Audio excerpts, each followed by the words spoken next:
하나님의 말씀 함께 보겠습니다. 오늘 이 시간 우리 교회에게 하나님께서 주신 말씀은 열왕기상 18장 41절에서 46절 말씀입니다.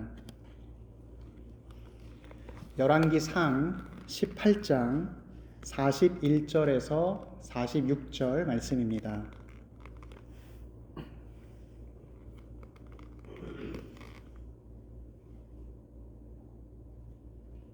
우리 다 찾으신 줄 알고 하나님의 말씀 한 목소리로 봉독토록 합니다. 엘리야가 아합에게 이르되 올라가서 먹고 마시소서. 큰 비 소리가 있나이다. 아합이 먹고 마시러 올라가니라. 엘리야가 갈멜산 꼭대기로 올라가서 땅에 꿇어 엎드려 그의 얼굴을 무릎 사이에 넣고 그의 사원에게 이르되 올라가 바다 쪽을 바라보라. 그가 올라가 바라보고 말하되 아무것도 없나이다. 이르되 7번까지 다시 가라. 7번째 이르러서는 그가 말하되 바다에서 사람의 손만한 작은 구름이 일어나나이다. 이르되 올라가 아합에게 말하기를 비에 막히지 아니하도록 마차를 갖추고 내려가소서 하라 하니라. 조금 후에 구름과 바람이 일어나서 하늘이 캄캄해지며 큰 비가 내리는지라. 아합이 마차를 타고 이스라엘로 가니 여호와의 능력이 엘리야에게 임하매 그가 허리를 동이고 이스라엘로 들어가는 곳까지 아합 앞에서 달려갔더라. 아멘. 저는 오늘 본문 말씀을 통해서 하늘이 닫혔을 때라는 제목으로 주의 말씀을 선포하도록 하겠습니다. 종교개혁자 칼빈은 그의 저서 기독교 강요에서 기도란 단적으로 신자가 하나님께 간구해서 무엇을 얻는 것이다 이렇게 말했습니다. 다시 말하면 믿음으로써 하나님 앞에 아뢰고 그 아뢰는 것을 받아 누리는 것이 기도다 이렇게 이야기를 한 것입니다. 우리가 하나님 앞에 기도할 때 응답받는 것이 굉장히 중요합니다. 왜냐하면 그 응답이 우리의 기쁨이 되고 우리의 신앙을 성장시키는 도구와 역할이 되기 때문입니다. 우리가 흔히 이야기하는 자유주의 신학자 중에서 슐라이어 마허라고 하는 사람은 이 기도라는 것을 그냥 하나님이라는 엄청난 존재, 절대자라는 그 사람을 의지하는 감정이다라고 이야기를 했습니다.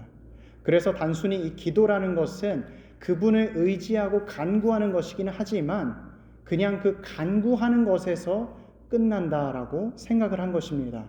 이것은 교리적으로 봤을 때 아무런 문제가 없고 오히려 하나님과의 그 친밀한 관계, 높으신 하나님 그리고 우리 인간의 부족함을 의지하는 것 같은 아주 좋은 해석처럼 보입니다. 그러나 이러한 말씀을 우리 신앙생활에 적용할 때에 문제가 있습니다. 하나님 나를 도와주세요 이렇게 기도하고 하나님이 나에게 뭘 도와주시는지는 관심이 없는 것입니다. 그러나 우리 성경에서 가르치고 있는 기도는 우리가 하나님 앞에 아뢰고 구해서 그 아뢰고 구한 것까지 받는 것이 정말로 유익하고 성숙한 기도인 것이죠. 그래서 기도의 공식은 우리가 아뢰고 받는 것, 간구하고 응답받는 것이 바로 기도의 공식입니다. 그런데 우리가 신앙생활을 하다가 보면 이 기도의 공식에 맞춰서 생활을 할 때 내가 이런 것까지 하나님께 구해도 될까? 혹은 하나님이 이런 거를 들으실까? 안 들으지 않으실까? 걱정되는 순간을 만나게 됩니다. 왜냐하면 내가 구하는 것은 너무나 육신의 필요에 가깝고 그것에 치우쳐져 있고 성경에서 말하는 무언가 영적이고 뭔가 굉장히 거룩해 보이는 것과는 멀다라는 생각이 들기 때문입니다. 그러나 영적인 것을 구하는 것은 차원 높은 것이고 육체적인 필요를 구하는 것은 수준이 떨어지는 것이다 라고 생각하는 것은 우리의 착각입니다. 예수님께서는 이 땅에서 공생애로 사역하실 때 하나님의 말씀을 선포하기도 하셨지만 가난한 자에게는 부족한 것을 채워주셨고 굶주린 자에게는 먹을 것을 허락하셨고 병자에게는 그 병의 고침을 허락해 주셨습니다. 주님께서는 우리 인간의 연약함을 아셔서 우리의 육신의 필요를 무시하지 않으셨습니다. 그래서 주님은 우리에게 가르치시길 기도할 때 무엇이든지 필요한 것이라면 구하라 말씀하셨습니다. 그러므로 내가 너희에게 말하노니 무엇이든지 기도하고 구하는 것은 받은 줄로 믿으라. 그리하면 너희에게 그대로 되리라.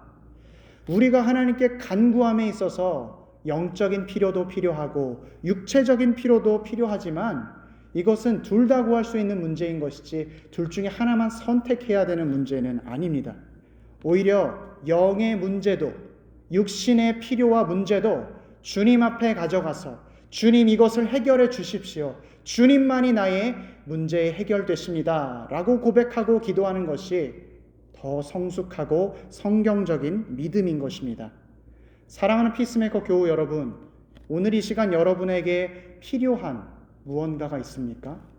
그렇다면 오늘 이 시간, 이 밤을 그냥 보내지 마시고 하나님 앞에, 자비로우신 그분 앞에 간절히 아뢰십시오. 우리가 걱정 때문에 하나님이 안 들어주시면 어떡하지? 내가 너무 육신의 정욕으로 구하는 것은 아닐까? 걱정하면서 기도하지 않는 것이 오히려 불신앙의 또 다른 모습입니다. 우리는 무엇이든지 주님께 구할 수 있고 구해야 합니다. 그래서 오늘 본문의 엘리야의 기도는 우리가 주님 앞에 무엇이든지 구할 수 있음을 잘 보여주고 있습니다. 3년 6개월이라는 시간 동안 이스라엘에는 비가 단 한 방울도 내리지 않았었습니다. 이슬조차 말라버린 메마른 땅에서 백성들은 점점 죽어가고 있었습니다. 엘리야가 지난 시간에 갈멜산에서 바알 선지자 450명과 영적 전투를 승리하고 여호와만이 참 하나님이시다 이것을 증명했지만 여전히 하늘은 닫혀 있었습니다. 그때 엘리야가 아합 왕에게 이야기합니다. 큰 비의 소리가 있으니 올라가 먹고 마시십시오. 아합 왕은 그 말을 듣고 먹고 마시러 갔습니다. 그런데 정작 엘리야는 가던 길을 돌이켜서 갈멜산 꼭대기로 올라가 오늘 성경에서 표현하고 있는 표현대로 하면 굉장히 특이한 자세를 하고 있는데 땅에 꿇어 엎드려 그의 얼굴을 무릎 사이에 넣고 기도하고 있었다라는 것이죠. 땅에 무릎을 꿇고 그 무릎 사이에 고개를 집어넣어서 하나님 앞에 간절히 기도했다라는 것입니다. 분명히 앞서서 큰 비의 소리를 들었다라고 이야기했던 엘리야가 어째서 또다시 기도하는가? 그가 믿음이 부족해서 하나님께서 비를 주십니다라고 말해놓고 혹시 안 주시면 어떡하지 하고 기도한 것이 아닙니다. 오히려 그 반대입니다. 기도는 믿음을 실천하는 가장 구체적인 행동이기 때문에 오늘 엘리야는 기도를 드린 것입니다. 우리가 읽지는 않았지만 우리 열왕기상 18장 1절 말씀에 보면 하나님께서 이스라엘 백성에게 이제 비를 내리겠다. 내가 비를 지면에 내리리라 라고 약속을 해주셨습니다. 그때 엘리야는 생각하기를 하나님의 이 약속이 진짜라면 나는 그 약속을 붙들고 기도하겠다라고 생각한 것입니다.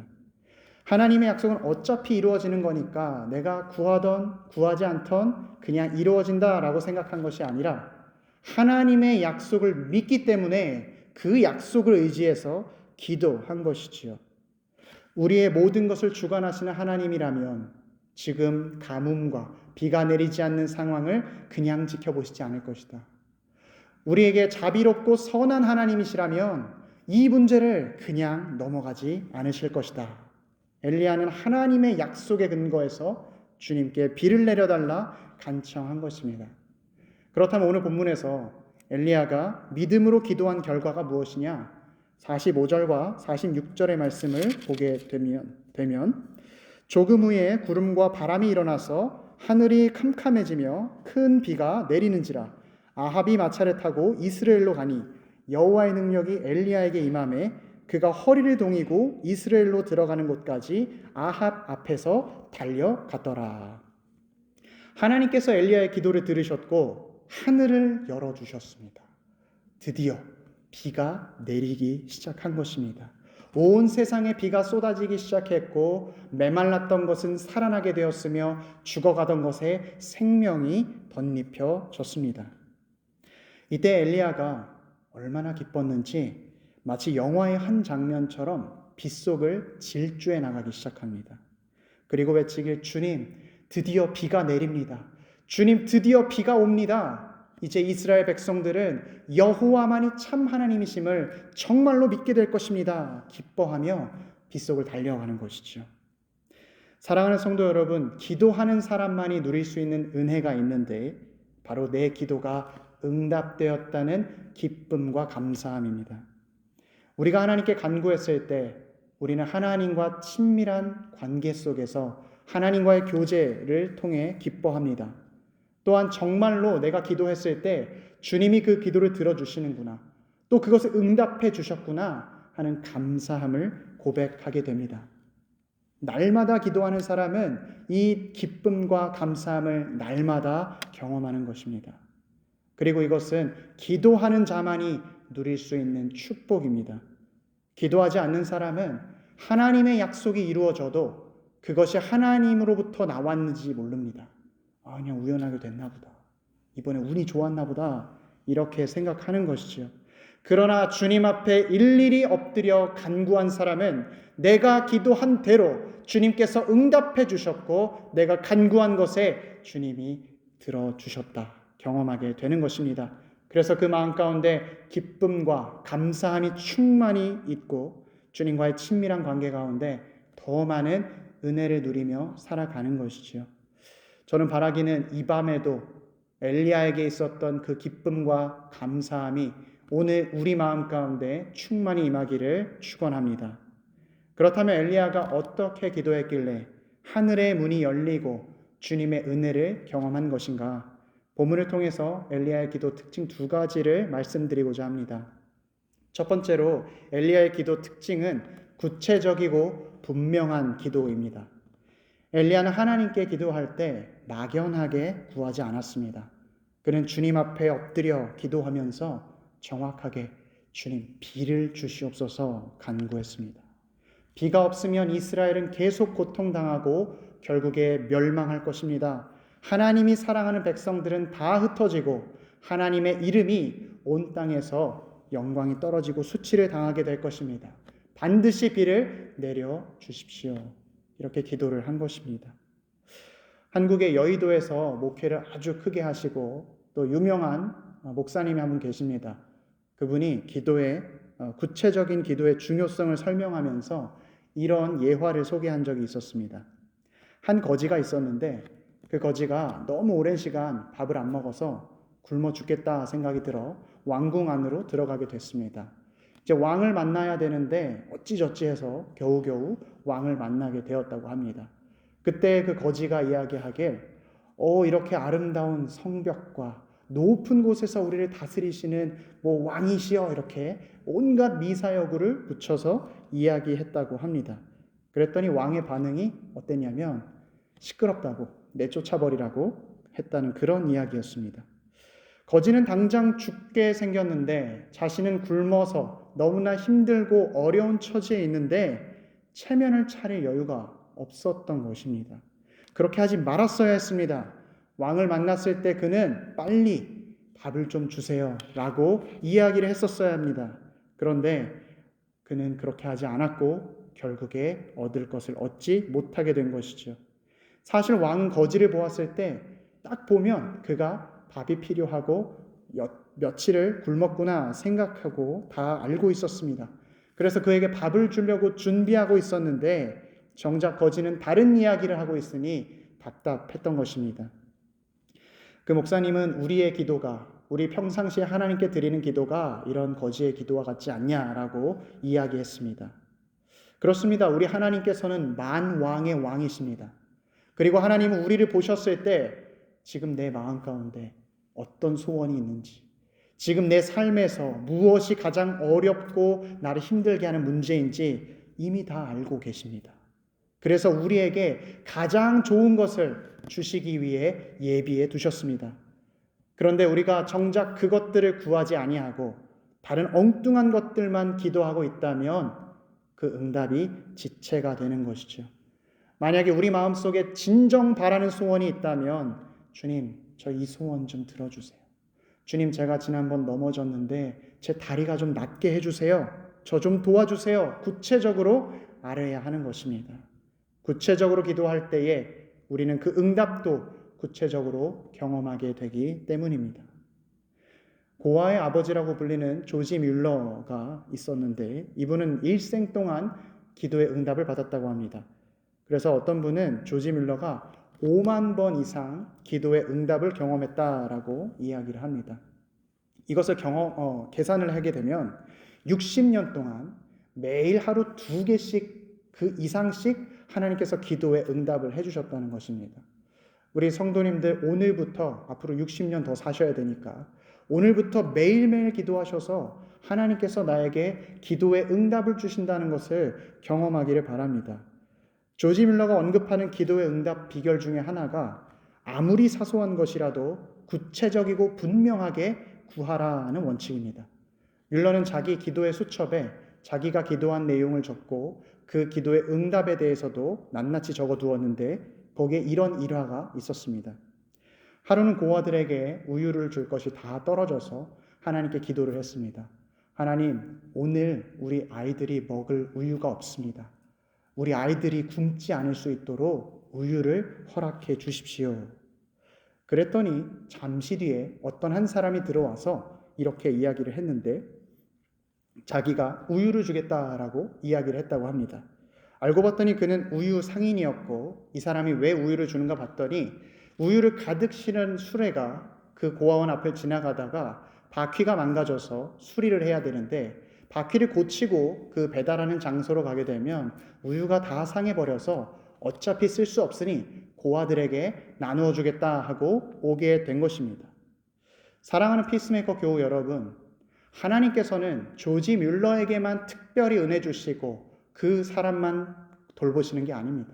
하나님은 우리에게도 동일하시고 우리의 필요를 아셔서 우리를 도와주기 원하시고 우리에게 가장 좋은 것 주시기를 원하시는 분입니다.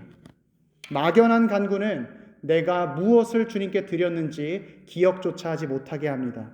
그러나 구체적인 기도는 하나님의 응답을 경험케 하고 기도하면 할수록 응답받고 하나님의 도우심을 맛보게 하는 것입니다. 엘리야가 드린 기도의 두 번째 특징이 있습니다. 그 두 번째 특징은 끝까지 하는 기도입니다. 기도는 응답될 때까지 포기하지 말아야 합니다.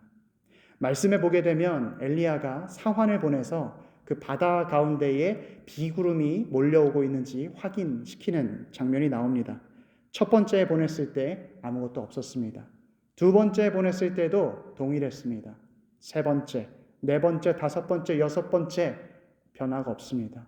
그러나 일곱 번째에 갔을 때 손바닥만한 작은 구름이 일어나고 하나님께서 응답하신다는 확신을 얻게 된 것입니다. 엘리야는 끈질기게 하나님 앞에 엎드리고 자기의 간구가 응답되기를 구했습니다. 이처럼 문제의 해결이 주님께 있음을 아는 사람은 주님 앞에 엎드려서 그 자리를 떠나지 말아야 합니다. 어차피 다른 곳에서는 이 문제를 해결할 수 없고 오직 주님만 이것을 해결할 수 있으니 주님과 결판을 내야 하는 것입니다. 야복강에서 하룻밤을 밤새 지새우던 야곱이 있었습니다. 그는 형 에서를 만나기 전에 두려움과 걱정과 근심 때문에 밤잠을 설치고 잠을 이룰 수가 없었습니다. 그때 그가 할 수 있는 유일한 선택은 하나님 앞에 기도하는 것이었습니다. 그가 얼마나 결사각오로 기도했는지 창세기의 저자였던 모세는 그 기도가 마치 씨름이었다라고 이야기를 합니다. 하나님의 사자가 야곱을 찾아와서 야곱과 씨름하기 시작하는데 그 씨름이 얼마나 치열했던지 기도 가운데 환도뼈가 어긋났지만 야곱은 끈질기게 그 하나님의 사자를 붙잡았습니다. 심지어 날이 새서 하나님의 사자가 떠나려고 할 때에 야곱은 나에게 축복해 주지 않으면 당신은 떠날 수가 없습니다. 그 하나님의 사자를 더욱 강하게 붙들었습니다. 그때 야곱이 경험한 것이 무엇이냐? 사람의 발 뒤꿈치를 잡는 자 야곱에서 하나님과 겨루어 이긴 자 이스라엘로 이름이 바뀌게 되었습니다.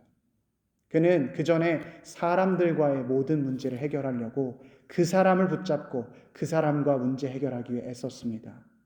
내가 삼촌 라반과 문제가 있었을 때 삼촌 라반에게 행동했었고, 또 아버지를 속이고 형에게 도망쳤을 때에도 사람을 붙잡았습니다.